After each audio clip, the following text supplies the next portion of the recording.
At this time, if you please stand for the presentation of the colors.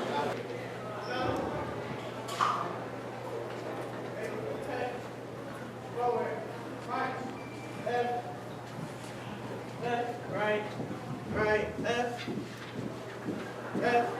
color guard, post, color guard, post, left, right, color guard, post, freeze it, color.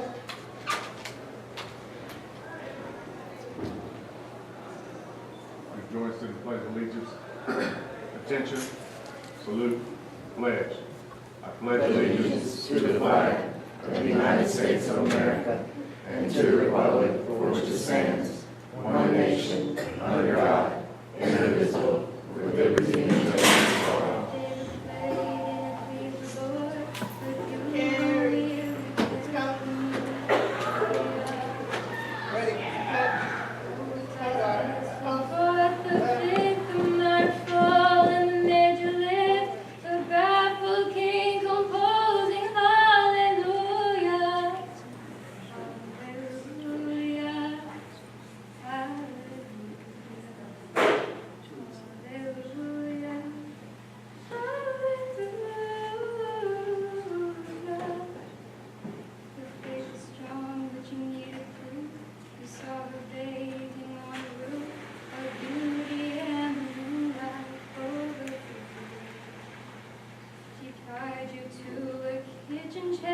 She broke your throne and she cut your hair, and from your lips you drew the hallelujah.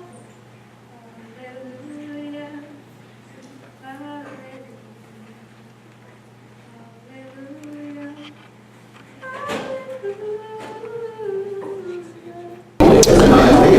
Veterans Day to me is a day to remember those soldiers, airmen, Marines, civilians that may have paid the ultimate sacrifice for their country. We have many people that have gone before us and fought in wars that did not return home. While I appreciate, and we all should appreciate, the soldiers who are here and their families for their service, most importantly, Veterans Day is about honoring those who did not come home and paid the ultimate sacrifice, and their families, and honoring them for their sacrifices as well. Well, my stepfather had served in Vietnam twice. My grandfather had served in World War II and Korea, so I just felt a need, a feeling of patriotism that it was my duty to serve, and I always felt like that if not me, then who? So I think that it's imperative that we have people that are willing to step forward to defend this great country. To me, Veterans Day means a lot. I have been in the military so many times. I've also been in different branches. I was also in the Marine Corps. Since I was a child, I've been to many deployments, and I also had family that were in the military. Not only in the Air Force, the Navy, and any other branch. I also believe that I have shown support to my brothers in arms for the Navy, every other branch. I've also sacrificed my whole entire 20 years in the military as a veteran, not only to show support to my brothers in arms, but also to the future of the military, which are the next upcoming kids and youth.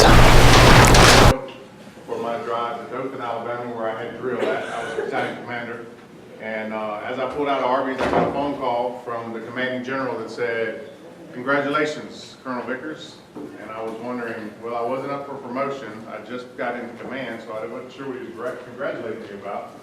But he said, "Congratulations, you're about to take your battalion to Iraq for a year." So I've been congratulated on a lot of things in my life, getting married, having a kid, promotions, and you had mixed emotions about this congratulations. Yes, I was honored to serve my country. Yes, I was honored to take soldiers and lead them to continue to protect our freedoms. But then there's always the anxiety of, what about your family that you're leaving at home?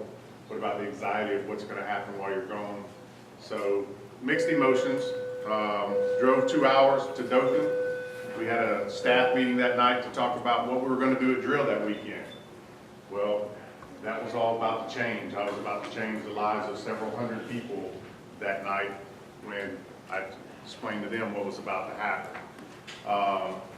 So we began the process to deploy. Now, on the personal side, some of you may be able to relate to this next part.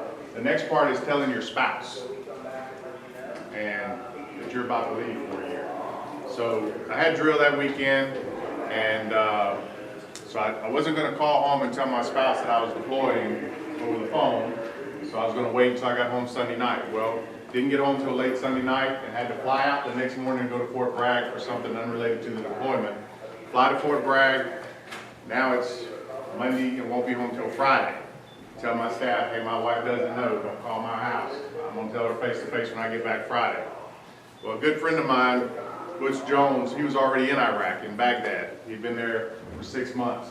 His wife and I had gone to college at Auburn together to become math teachers.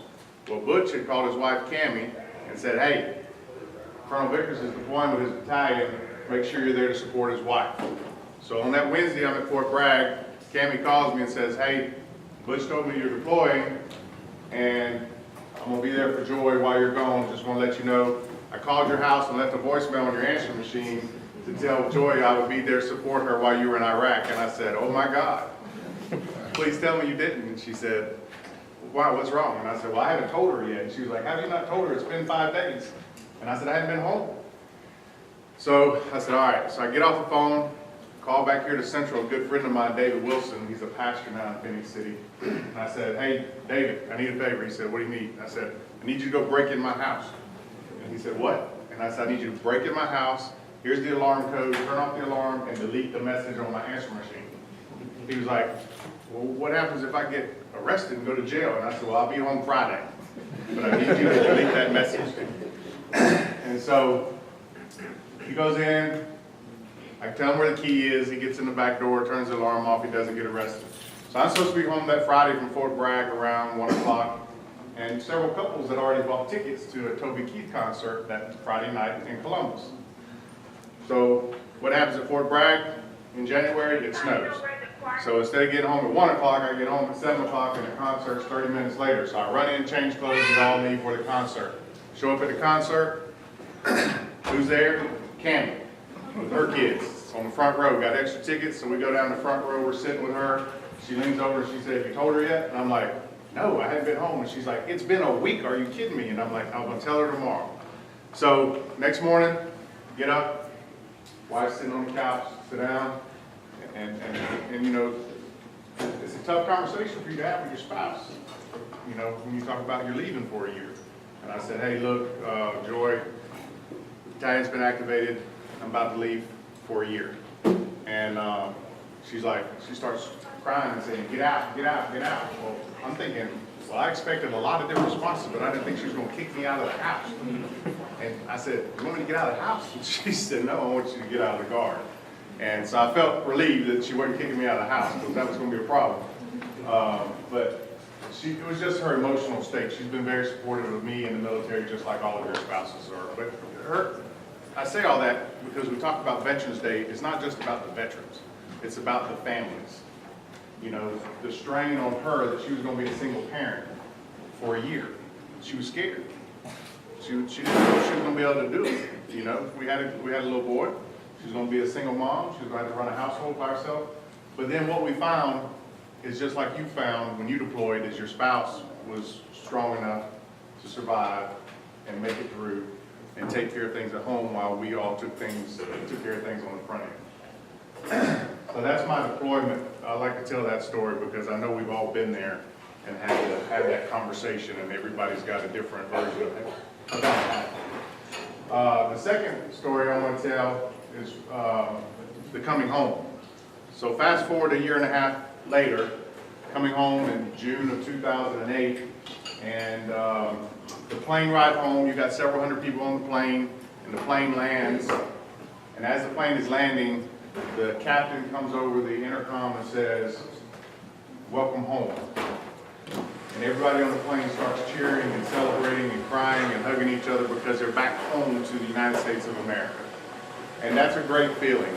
And that's a feeling that you wish that you could bottle up and spread across the United States, that everybody had that feeling every day. That camaraderie, that love for one another, and that happiness to be back in the greatest country on the planet. So we get off the plane, walk down the stairs. Several people get on their knees and kiss the ground. They're just that happy to be home. And you get on the bus, and the bus takes you either to an aircraft hangar or a football field or a stadium or somewhere where everybody's waiting on you to get back. And as you walk through the crowd, as you get off the bus, you're marching in line because you have to go get information for that one last dismissal. And you see the signs of welcome home, the yellow ribbon, the people